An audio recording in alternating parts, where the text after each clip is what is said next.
Hello ನಮಸ್ತೆ. ವಿಶೇಷ ಕಾರ್ಯಕ್ರಮಕ್ಕೆ ಸ್ವಾಗತ. ನಾನು ಶಕುಂತಲಾ ಭೂಷಣ್. ಸ್ವಕ್ಷೇತ್ರದಲ್ಲೇ ಸಿದ್ದರಾಮಯ್ಯ ವಿರುದ್ಧ ವೀರಶೈವ ಲಿಂಗಾಯತರು ಬಂಡಿದ್ರ. ವರುಣಾದಲ್ಲಿ ಸಿದ್ದು ವಿರುದ್ಧವೇ ಧರ್ಮಾಸ್ತ್ರ ಪ್ರಯೋಗ ಮಾಡ್ತಾರ. ಮೈಸೂರಲ್ಲಿ ವೀರಶೈವ ನಾಯಕರಿಗೆ ಖೆಡ್ಡ ತೋಡಿದ್ರ ಸಿದ್ದರಾಮಯ್ಯ. ಸಿದ್ದು ಮಹಾರಾಜ್ಗೆ ಪಾಠ ಕಲಿಸಲು ವೀರಶೈವರು ತೋರಲಿದ್ದಾರ ಸಾಮರ್ಥ್ಯ. ಇದೇ ಹೊತ್ತಿನ ವಿಶೇಷ, ವರುಣಾದಲ್ಲಿ ವೀರಶೈವ ಅಸ್ತ್ರ.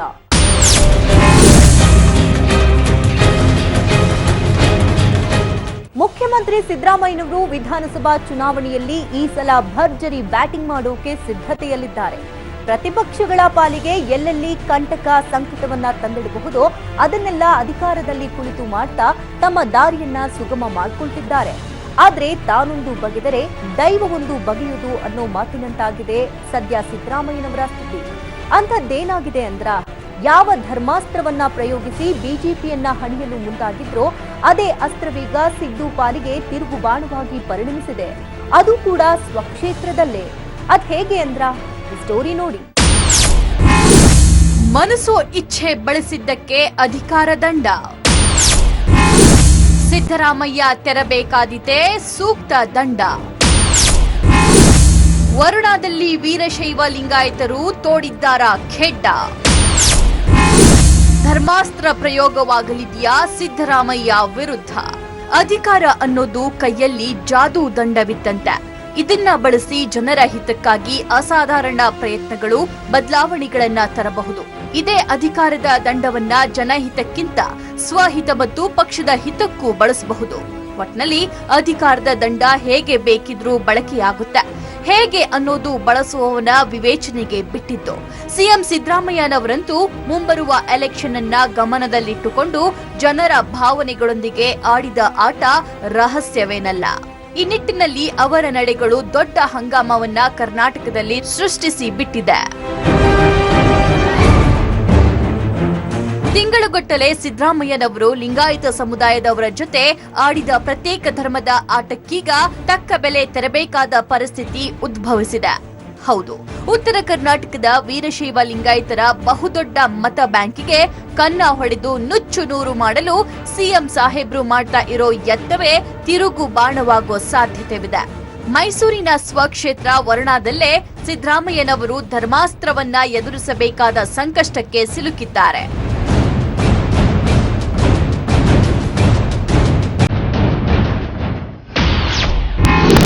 ಸಿದ್ದು ಪ್ರಯೋಗಿಸಿದ್ರು ಪ್ರತ್ಯೇಕ ಧರ್ಮದ ಬಾಣ. ಲಿಂಗಾಯತರೇ ಆಗುವರೆ ಸಿಎಂಗೆ ತಿರುಗುಬಾಣ. ಮಾಡಿದ್ದುಣ್ಣೋ ಮಹಾರಾಯ ಅನ್ನೋ ಗಾದೆ ಮಾತು ಸಿದ್ದರಾಮಯ್ಯನವರಿಗೆ ಸದ್ಯದ ಪರಿಸ್ಥಿತಿಯಲ್ಲಿ ಚೆನ್ನಾಗಿ ಹೋಲಿಕೆಯಾಗುತ್ತೆ. ಬಿಜೆಪಿಗೆ ನಷ್ಟವಾಗ್ಲಿ ಅಂತ ಅವರೇ ಹೂಡಿದ್ದ ಬಾಣ ಅವರಿಗೆ ತಿರುಗುಬಾಣವಾಗಿ ಪರಿಣಮಿಸಿದೆ. ಪ್ರತಿ ಸಲ ಅವರ ಕ್ಷೇತ್ರ ವರುಣಾದಲ್ಲಿ ಜಾತಿ ಲೆಕ್ಕಾಚಾರದಲ್ಲೇ ಎಲೆಕ್ಷನ್ ನಡೆಯೋದು. ಆದ್ರೆ ಈ ಸಲ ಅದು ಧರ್ಮದ ತಿರುವು ಪಡೆದುಕೊಂಡಿದೆ. ಸಿಎಂ ಸಾಹೇಬ್ರ ಲಿಂಗಾಯತ ಪ್ರತ್ಯೇಕ ಧರ್ಮವನ್ನ ಮುಂದಿಟ್ಟುಕೊಂಡೇ ವರುಣಾದ ಅತಿ ದೊಡ್ಡ ಮತ ಬ್ಯಾಂಕ್ ಆದ ಲಿಂಗಾಯತರ ಮತ ಸೆಳೆಯಲು ಬಿಜೆಪಿ ಸನ್ನದ್ಧವಾಗಿದೆ.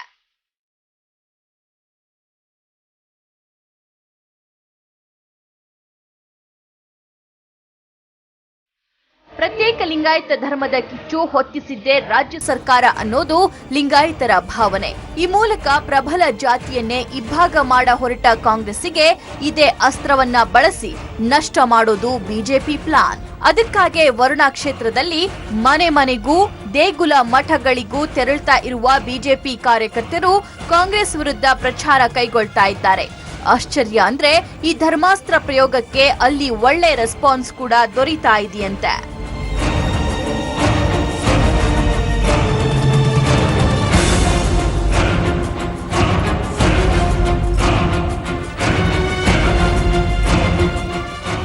ಆದದ್ದಾಗ್ಲಿ, ವರುಣಾ ಕ್ಷೇತ್ರದಲ್ಲಿ ಬಿಜೆಪಿ ಗೆಲ್ಲಲೇಬೇಕೆಂಬ ಪಣ ತೊಟ್ಟಿದೆ. ಅದಕ್ಕಾಗಿ ಮಾಡಬೇಕಾದ ಯಾವ ಪ್ರಯತ್ನದಲ್ಲೂ ಹಿಂದೆ ಬೀಳಲು ಬಿಜೆಪಿ ತಯಾರಿಲ್ಲ. ಈಗಾಗಲೇ ಸುದ್ದಿಯಲ್ಲಿರುವಂತೆ ಸಿದ್ದರಾಮಯ್ಯನವರು ಚಾಮುಂಡೇಶ್ವರಿಯಿಂದ ಸ್ಪರ್ಧಿಸೋದು ಖಚಿತ. ವರುಣಾ ಕ್ಷೇತ್ರದಿಂದ ಸಿದ್ದು ಸುಪುತ್ರ ಡಾಕ್ಟರ್ ಯತೀಂದ್ರ ಕಣಕ್ಕಿಳಿಯೋ ಸಂಭವವಿದೆ. ಹಾಗಾಗಿ ಸಿದ್ದರಾಮಯ್ಯನವರ ಪ್ರಭಾವವಿರೋ ಈ ಕ್ಷೇತ್ರವನ್ನ ಶತಾಯಗತಾಯ ತನ್ನ ತೆಕ್ಕೆಗೆ ತೆಗೆದುಕೊಂಡು ಶಾಸ್ತಿ ಮಾಡಲು ಬಿಜೆಪಿ ಶಪಥಗೈದಿದೆ.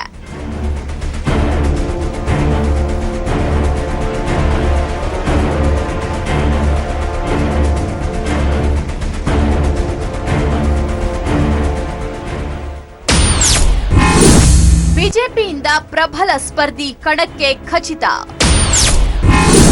ಕಾಂಗ್ರೆಸ್ಸಿಗೆ ಸೋಲುಣಿಸೇ ತೀರುವ ಶಪಥ. ಜಾತಿ ಮತ್ತು ಧರ್ಮದ ಹೆಸರಲ್ಲಿ ರಾಜಕಾರಣಿಗಳು ತಮಗೆ ಬೇಕಾದಂತೆ ಬೇಳೆ ಬೇಯಿಸಿಕೊಳ್ಳೋದು ನಮ್ಮ ದೇಶದಲ್ಲಿ ಸರ್ವೇ ಸಾಮಾನ್ಯ. ವರುಣಾ ಕ್ಷೇತ್ರದಲ್ಲಿ ಗೆಲ್ಲಲೇಬೇಕೆಂಬ ಹಠಕ್ಕೆ ಬಿದ್ದಿರೋ ಬಿಜೆಪಿ ಪ್ರಬಲ ಲಿಂಗಾಯತ ಸಮುದಾಯಕ್ಕೆ ಸೇರಿದ ಅಭ್ಯರ್ಥಿಯನ್ನೇ ಕಣಕ್ಕಿಳಿಸೋ ಚಿಂತನೆಯಲ್ಲಿದೆ.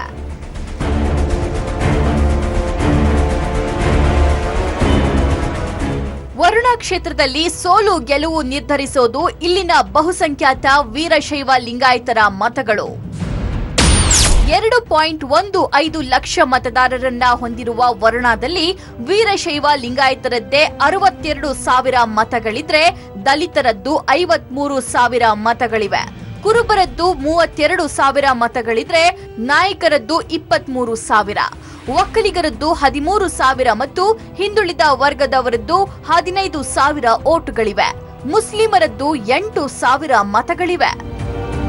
ಈ ಮತ ಬ್ಯಾಂಕಿನ ಪಟ್ಟಿಯನ್ನ ನೋಡಿದ ತಕ್ಷಣ ಗೊತ್ತಾಗುತ್ತೆ, ವೀರಶೈವ ಲಿಂಗಾಯತರ ಮತಗಳು ವರುಣಾ ಕ್ಷೇತ್ರದ ಪವರ್ ಬ್ಯಾಂಕ್.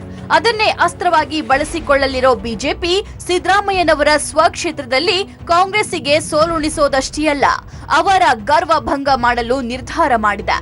ಆದ್ರೆ ಬಿಜೆಪಿ ಎಷ್ಟೇ ತಿಪ್ಪರ್ಲಾಗ ಹಾಕಿದ್ರೂ ಸಿದ್ದುಗೆ ಖೆಡ್ಡ ತೋಡೋದು ಅಸಾಧ್ಯವೇ ಸರಿ.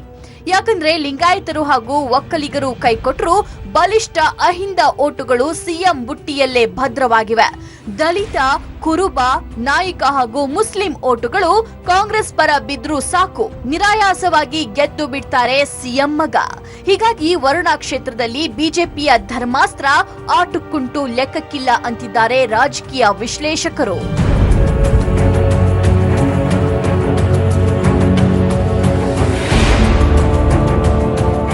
ರಾಜ್ಯ ಚುನಾವಣಾ ಅಖಾಡ ದಿನದಿಂದ ದಿನಕ್ಕೆ ಒಂದಲ್ಲ ಒಂದು ವಿಚಾರಕ್ಕೆ ಸುದ್ದಿ ಆಗ್ತಾನೇ ಇದೆ.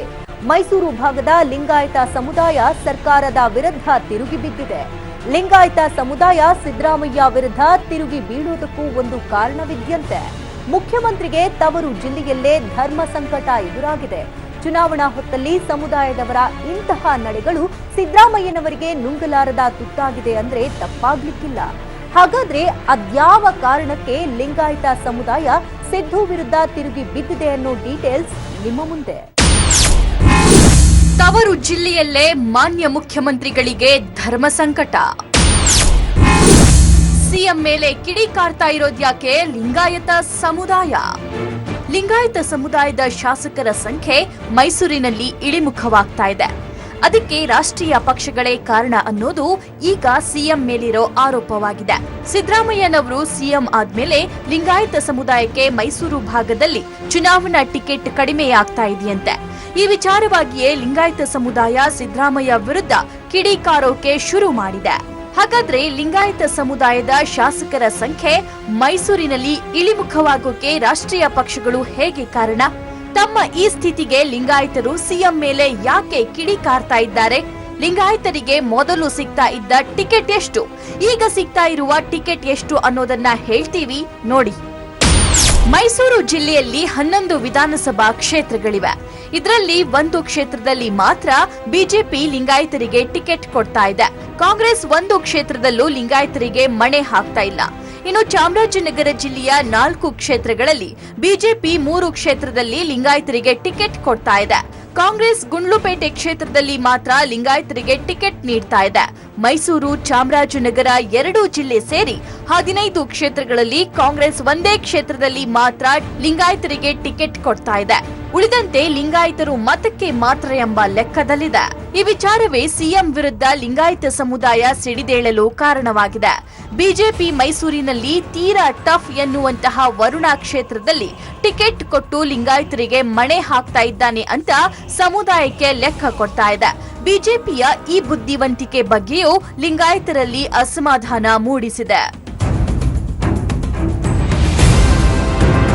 ಮೈಸೂರು ಭಾಗದಲ್ಲಿ ಬಹುದಿನದಿಂದ ಲಿಂಗಾಯತರ ಪಾರುಪತ್ಯ ಇದ್ದದ್ದು ಕಂಡಿರುವ ಸಿದ್ದರಾಮಯ್ಯ ಈ ಸಮುದಾಯದ ರಾಜಕೀಯ ಶಕ್ತಿ ಕಡಿಮೆ ಮಾಡಬೇಕು ಅನ್ನೋ ತಂತ್ರ ಮಾಡಿಯೇ ಟಿಕೆಟ್ ತಪ್ಪಿಸಿ ಲಿಂಗಾಯತರಿಗಂತ ತೀರಾ ಕಡಿಮೆ ಸಂಖ್ಯೆ ಇರುವ ಜನಾಂಗದವರಿಗೆ ಟಿಕೆಟ್ ಕೊಡಿಸ್ತಾ ಇದ್ದಾರೆ ಅನ್ನೋದು ಹಿರಿಯ ಲಿಂಗಾಯತ ಮುಖಂಡರ ವಿಶ್ಲೇಷಣೆ.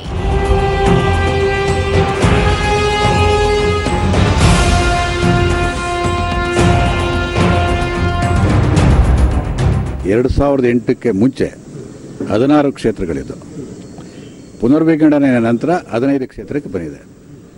ಹಿಂದೆ 16 ಕ್ಷೇತ್ರ ಇದ್ದಂಥ ಸಂದರ್ಭದಲ್ಲಿ ನಮ್ಮ ಸಮಾಜಕ್ಕೆ 4 ವಿಧಾನಸಭಾ ಸ್ಥಾನಗಳನ್ನು ಪ್ರಮುಖ ಪಕ್ಷಗಳು ಕೊಡ್ತಾಯಿದ್ವು. ಇತ್ತೀಚೆಗೆ ಅದು ಕಡಿಮೆಯಾಗಿದೆ. ಇತ್ತೀಚಿನ ದಿನಗಳಲ್ಲಿ ಪ್ರಮುಖ ರಾಜಕೀಯ ಪಕ್ಷಗಳು ನಮಗೆ ಅಸೆಂಬ್ಲಿನಲ್ಲಿ ಸ್ಥಾನಗಳನ್ನು ನೀಡ್ತಾ ಇಲ್ಲ. ಮೈಸೂರು ಮತ್ತು ಚಾಮರಾಜನಗರ ಜಿಲ್ಲೆಯಲ್ಲಿ 16 ಕ್ಷೇತ್ರಗಳಲ್ಲಿ 11 ಜನ ನಮ್ಮ ವಿಭಾಗದಲ್ಲಿ ಗೆಲ್ತಾ ಇದ್ರು. ನಮ್ಮಲ್ಲಿ ಮೈಸೂರಿಂದನೇ 3 ಜನ ಗೆಲ್ತಾ ಇದ್ರು, ಮತ್ತು ಚಾಮರಾಜನಗರದಿಂದ 3 ಜನ ಗೆಲ್ತಾ ಇದ್ರು. 6 ಜನ ಶಾಸಕರು ಇರ್ತಾ ಇದ್ದಂಥ ಕ್ಷೇತ್ರ. ಆದರೆ ಇತ್ತೀಚಿನ ದಿನಗಳಲ್ಲಿ ಏನಾಗ್ತಾ ಇದೆ, ಇದು ಇಳಿದೋಗಿದೆ. ಒಂದು ಕ್ಷೇತ್ರದಲ್ಲೂ ಕೂಡ ನಮ್ಮಲ್ಲಿ ಶಾಸಕರಿಲ್ಲ ಮೈಸೂರು ಜಿಲ್ಲೆಯಲ್ಲಿ. ಟಿಕೆಟ್ ಕೊಟ್ರೆ ತಾನೇ ಲಿಂಗಾಯತರ ಶಾಸಕರಾಗೋಕೆ ಎಂಬ ನಿಲುವಿಗೆ ಸಿದ್ದರಾಮಯ್ಯ ಬಂದಿದ್ದಾರೆ. ಹೀಗಾಗಿ ಯಾವ ಕ್ಷೇತ್ರದಲ್ಲಿ ಲಿಂಗಾಯತರು ಗೆಲ್ಲಬಹುದೋ ಆ ಕ್ಷೇತ್ರಗಳಲ್ಲಿ ಬೇರೆಯವರನ್ನ ಪ್ರತಿಷ್ಠಾಪಿಸಿದ್ದಾರೆ. ಇದಕ್ಕಾಗಿ ಲಿಂಗಾಯತ ಸಮುದಾಯದ ಒಳಜಗಳಗಳು ಕಾರಣ ಅನ್ನೋದು ವೀರಶೈವ ಲಿಂಗಾಯತ ಹಿತರಕ್ಷಣಾ ವೇದಿಕೆಯ ಅಭಿಪ್ರಾಯ. ಇದು ಕಾಕತಾಳೀಯೋ ಅಥವಾ ಜಾತಿ ಲೆಕ್ಕಾಚಾರವೋ ಗೊತ್ತಿಲ್ಲ. ಆದ್ರೆ ಸಿದ್ದರಾಮಯ್ಯ ಕಾಂಗ್ರೆಸ್ಗೆ ಎಂಟ್ರಿ ಕೊಟ್ಟ ಮೇಲೆ ಲಿಂಗಾಯತರಿಗೆ ಕಾಂಗ್ರೆಸ್ ಕೊಡ್ತಾ ಇರುವುದು ಒಂದೇ ಒಂದು ಟಿಕೆಟ್ ಅನ್ನೋದು ಮಾತ್ರ ವಾಸ್ತವ ಸತ್ಯ ಅನ್ನುತ್ತೆ ಲಿಂಗಾಯತ ಸಮುದಾಯ. ಹಾಗಾದ್ರೆ ವಿಭಜಿತ ಮೈಸೂರು ಜಿಲ್ಲೆಯಲ್ಲಿ ಲಿಂಗಾಯತರ ಸಂಖ್ಯೆ ಎಷ್ಟಿದೆ? ಅವರ ಪ್ರಕಾರ ಯಾವ ಕ್ಷೇತ್ರಗಳಿಗೆ ಲಿಂಗಾಯತರಿಗೆ ಟಿಕೆಟ್ ಕೊಡಬೇಕು ಅಂತ ಇದ್ದಾರೆ. ಈಗ ಯಾವ ಕ್ಷೇತ್ರಗಳಲ್ಲಿ ಲಿಂಗಾಯತರಿಗೆ ಟಿಕೆಟ್ ಕೊಡಲಾಗಿದೆ ಅನ್ನೋದನ್ನ ಹೇಳ್ತೀವಿ, ಕೇಳಿ. ಒಂದು ಅಂದಾಜಿನ ಪ್ರಕಾರ ಮೈಸೂರು ಜಿಲ್ಲೆಯ 11 ಕ್ಷೇತ್ರಗಳಲ್ಲಿ ಒಟ್ಟು 3.50 ಲಕ್ಷ ಮತದಾರರು ಇದ್ದಾರೆ. ಇನ್ನು ಚಾಮರಾಜನಗರ ಜಿಲ್ಲೆಯ 4 ಕ್ಷೇತ್ರಗಳಲ್ಲಿ 2.10 ಲಕ್ಷ ಮತದಾರರು ಇದ್ದಾರೆ. ಈಗ ಚಾಮರಾಜನಗರದ ಗುಂಡ್ಲುಪೇಟೆ ಕ್ಷೇತ್ರದಿಂದ ಕಾಂಗ್ರೆಸ್ನ ಗೀತಾ ಮಹದೇವ್ ಪ್ರಸಾದ್ ಗೆದ್ದಿದ್ದಾರೆ. ಅವರೊಬ್ಬರೇ ಅವಿಭಜಿತ ಮೈಸೂರು ಜಿಲ್ಲೆಯ ಏಕೈಕ ಲಿಂಗಾಯತ ಜನಪ್ರತಿನಿಧಿ. ಮೈಸೂರಿನ 11 ಕ್ಷೇತ್ರಗಳಲ್ಲಿ ಬಿಜೆಪಿ ವರುಣಾದಲ್ಲಿ ಲಿಂಗಾಯತರಿಗೆ ಟಿಕೆಟ್ ನೀಡಲಿದೆ. ಉಳಿದಂತೆ ಇನ್ಯಾವ ಕ್ಷೇತ್ರದಲ್ಲೂ ಲಿಂಗಾಯತರಿಗೆ ಬಹುಶಃ ಟಿಕೆಟ್ ಇಲ್ಲ.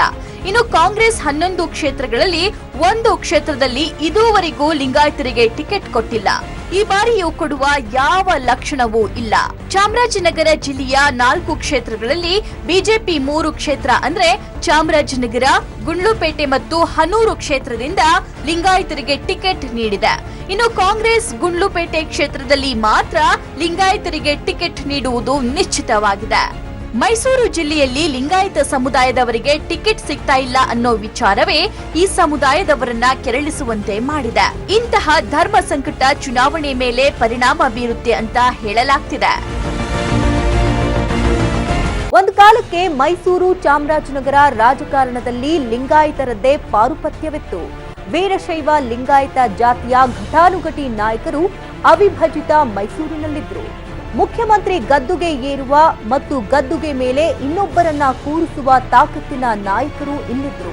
ಆದ್ರೆ ಇವತ್ತು ಅವಿಭಜಿತ ಮೈಸೂರು ಜಿಲ್ಲೆಯಲ್ಲಿ ವೀರಶೈವ ಲಿಂಗಾಯತ ಸಮುದಾಯ ಗಟ್ಟಿಯಾದ ನಾಯಕನಿಲ್ಲದೆ ಕಂಗಾಲಾಗ್ಬಿಟ್ಟಿದೆ. ಮೈಸೂರು ಜಿಲ್ಲೆಯಲ್ಲಿ ಕಾಡ್ತಾ ಇದೆ ಲಿಂಗಾಯತ ಸಮುದಾಯದ ನಾಯಕರ ಕೊರತೆ.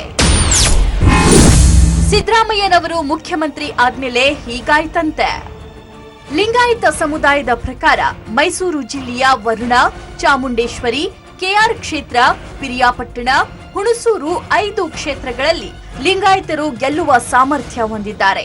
ಈ ಕ್ಷೇತ್ರಗಳಲ್ಲಿ ಕನಿಷ್ಠ 3 ಸ್ಥಳದಲ್ಲಾದರೂ ರಾಷ್ಟ್ರೀಯ ಪಕ್ಷಗಳು ಟಿಕೆಟ್ ನೀಡಬೇಕು. ಅದರಲ್ಲೂ ಕಾಂಗ್ರೆಸ್ ಟಿಕೆಟ್ ಕೊಡಬೇಕು ಅನ್ನೋ ಒತ್ತಡ ಹೇರ್ತಾ ಇದ್ದಾರೆ.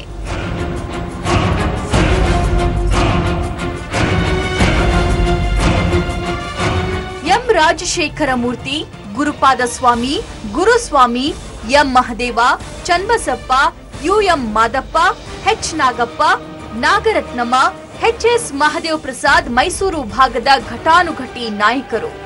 ರಾಜ್ಯ ರಾಜಕಾರಣದ ಮೇಲೆ ದೊಡ್ಡ ಪರಿಣಾಮ ಬೀರಬಲ್ಲ ನಾಯಕರಾಗಿದ್ರು. ಹೀಗಾಗಿ ಮೈಸೂರು ರಾಜಕಾರಣದಲ್ಲಿ ಲಿಂಗಾಯತರದ್ದು ಮೇಲುಗೈಯಾಗಿತ್ತು. ನಾಯಕರಿದ್ದೀವಿ, ನಾಯಕರಿಲ್ಲ ಅಂತ ಹೇಳಲ್ಲ. ಈ ಪೊಲಿಟಿಕಲ್ ಪಾರ್ಟಿ ಇದೆಯಲ್ಲ, ಯಾವುದು ಕಾಂಗ್ರೆಸ್ ಪಾರ್ಟಿ, JDS ಪಾರ್ಟಿ ಮತ್ತೆ ಬಿಜೆಪಿ ಅಂತ ಏನಾಗಿದೆ, ಇವರು ನಮ್ಮನ್ನು ಒಡೆದು ಆಡಳಿತ ಮಾಡ್ತಾ ಇದ್ದಾರೆ. ಸಿದ್ದರಾಮಯ್ಯನವರು ಅದರಲ್ಲಿ ಬಹಳ ಒಂದು ಕ್ರಿಮಿನಲ್ಲು. ಸಿದ್ದರಾಮಯ್ಯನವರು ಮುಖ್ಯಮಂತ್ರಿ ಇರ್ಬೋದು, ನಮಗೇನು ದೊಡ್ಡ ಲೀಡರ್ ಏನಲ್ಲ ಅವರು. ಸಿದ್ದರಾಮಯ್ಯನವ್ರಿಗೆ 83ರಲ್ಲಿ ಬೆಳೆಸ್ಕೊಂಡು ಬಂದಂಥವರೇ ವೀರಶೈವರು. ಸಂಪೂರ್ಣವಾಗಿ ವೀರಶೈವರನ್ನೇ ಕಡೆಗಣಿಸಿ ವೀರಶೈವರನ್ನೇ ಭೇಟಿ ಆಗೋದೇ ಇಲ್ಲ. ಇವತ್ತು ಏನಾಗಿದೆ, ಮಾನ್ಯ ಹಿರಿಯರು, ನಾನು ದೇವೇಗೌಡ ಜೊತೆ ಕೆಲಸ ಮಾಡಿದ್ದೀನಿ, ಅವರು ರಾಜಕಾರಣ ಏನು ಮಾಡಿದ್ರು ಅಂದರೆ ಸಿದ್ದರಾಮಯ್ಯನ ಬೆಳೆಸಿ ಲಿಂಗಾಯತರನ್ನ ತುಳಿದ್ರು. ಇವತ್ತು ಲಿಂಗಾಯತರ ಕಟ್ಕೊಂಡು ಸಿದ್ದರಾಮಯ್ಯ ತುಳಿಯಕ್ಕೆ ಹೋಗಿದ್ದಾರೆ. ನಾವು ಅದು ಒಪ್ಪಲ್ಲ. ಇಂಥ ಒಂದು ಪರಿಸ್ಥಿತಿ ಬಂದಿರುವಾಗ ಈಗ ನಾವು ಇವರಿಬ್ಬರನ್ನೂ ತುಳಿದು ನಾವು ನಮ್ಮ ಸಮಾಜದವ್ರನ್ನ ಕಟ್ಟಬೇಕು ಅಂತಕ್ಕಂಥ ವಿಚಾರ ನಾವು ತೀರ್ಮಾನ ತಗೊಂಡಿದ್ದೀವಿ. ಈ ಭಾಗದಲ್ಲಿ, ಅದರಲ್ಲೂ ಮೈಸೂರು ಜಿಲ್ಲೆಯಲ್ಲಿ ಕೂಡ ಕಾಂಗ್ರೆಸ್ ಪಕ್ಷದವರು ಒಬ್ಬರಿಗೂ ಕೂಡ ಅವಕಾಶ ಮಾಡಿಕೊಳ್ಳುವಂಥದ್ದು ದುರದೃಷ್ಟಕರ.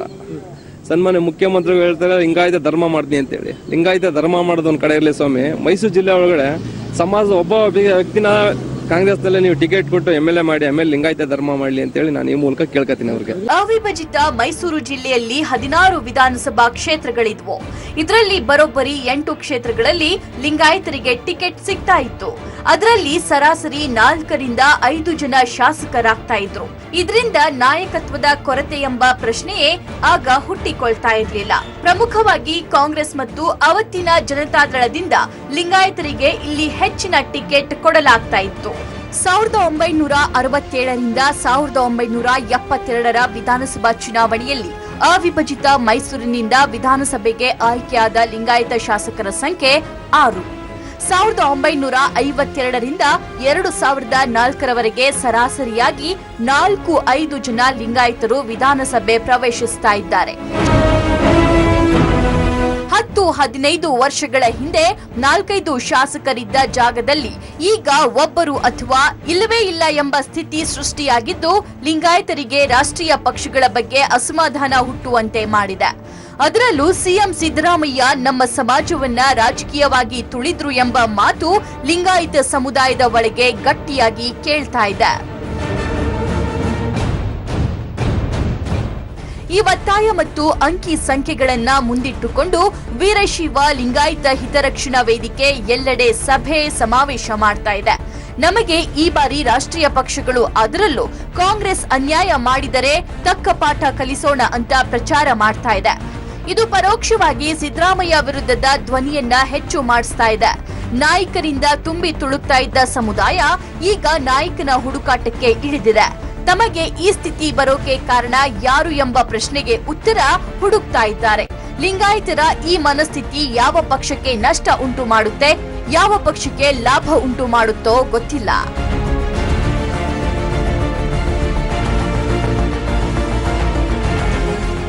ಒಟ್ನಲ್ಲಿ ಸಿದ್ದರಾಮಯ್ಯನವರ ತವರು ಜಿಲ್ಲೆಯಲ್ಲೇ ಲಿಂಗಾಯತ ಸಮುದಾಯದವರು ಸಿಎಂ ವಿರುದ್ಧ ತಿರುಗಿ ಬಿದ್ದಿದ್ದಾರೆ. ಚುನಾವಣಾ ಹೊತ್ತಲ್ಲಿ ಒಂದು ಸಮುದಾಯದ ಅಸಮಾಧಾನ ಆಡಳಿತ ಪಕ್ಷಕ್ಕೆ ಮುಳುವಾಗಲಿದೆ ಅನ್ನೋದಂತೂ ಸತ್ಯ.